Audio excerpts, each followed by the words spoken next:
আপনি একজন আর্জেন্টাইন সমর্থক, আমি যতটুকু জানি, আপনার কাছে কি মনে হয় যে এই ম্যাচটা নিয়ে আপনার ফিডব্যাকটা কি আছে?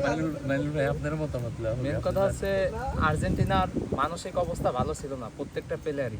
কারণ বাস থেকে নামার পরে ওরা যখন ড্রেসিং রুমে গেছে, ড্রেসিং রুম থেকে যখন ওরা বের হইছে, ওই সময় মেসি সবার উদ্দেশ্যে বলছে যে আগে যাই হয়ে যাক, আমরা খেলায় ফোকাস করব, আমরা মাঠে খেলবো, আগে যাই হয়ে যাক। এর মানে নিশ্চয়ই কিছু একটা ইস্যু আছে আগের। আপনার এটা ধারণা আছে?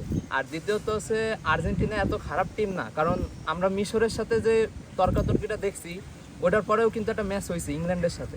ওই ম্যাচে কিন্তু তারপর কামব্যাক করি এই সাথে আপনার ওই ইংল্যান্ডের সাথেই বলি, ইংল্যান্ডের সাথে যে ম্যাচ, ওই ম্যাচে কিন্তু আর্জেন্টিনা ভালোও খেলছে, ইংল্যান্ড কিন্তু বলই পায়নি সেরকম, হয়তো একটা বল পাইছে, গোল দিছে কম ছিল, কিন্তু দ্বিতীয়ত আর্জেন্টিনা হচ্ছে খুব ভালো খেলছে। আর ওরা ইংল্যান্ডের সাথে জিতেই কিন্তু ফাইনালে আসছে।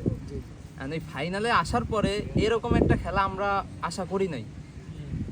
আর দ্বিতীয়ত এইখানে আছে আর্জেন্টিনা যা খেলছে, এর পিছনে ওকে মানসিক পরিস্থিতি, মানসিক আর কি চাপ ছিল যে কোনো একটা, যার কারণে আপনার পারফরম্যান্সে একটা বড় প্রভাব ফেলছে।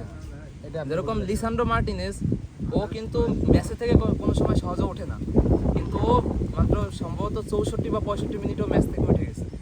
তারপর লাউতারো মার্টিনেজরে নামাইনি, যে জায়গায় আলভারেজরে উঠাইয়া সেনেসিরে নামাইছে, যে কোনো সময় ওয়ার্ল্ড কাপের মানে ফাইনাল ম্যাচে নামেইনি, সেই জায়গায় ওই জায়গায় আলভারেজরে উঠাইয়া সেনেসিরে নামাইছে। লাউতারো মার্টিনেজরে সর্বোপরি কথার মূল যে আপনার যে কোনো একটা পেশি শক্তি বা একটা ইন্টারনাল বিষয় ছিল, ঝামেলার কারণে যে কোনো একটা আর কি বল প্রয়োগ বা যাই হোক না কেন, তার কিছু একটা ছিল, এই কারণে হয়তো ম্যাচের ফলাফলে প্রভাব ফেলছে। আচ্ছা, ধন্যবাদ দর্শক, এই পর্যন্ত আজকে সমাপ্ত করলাম, পরে দেখা হবে নেক্সট ভিডিওতে।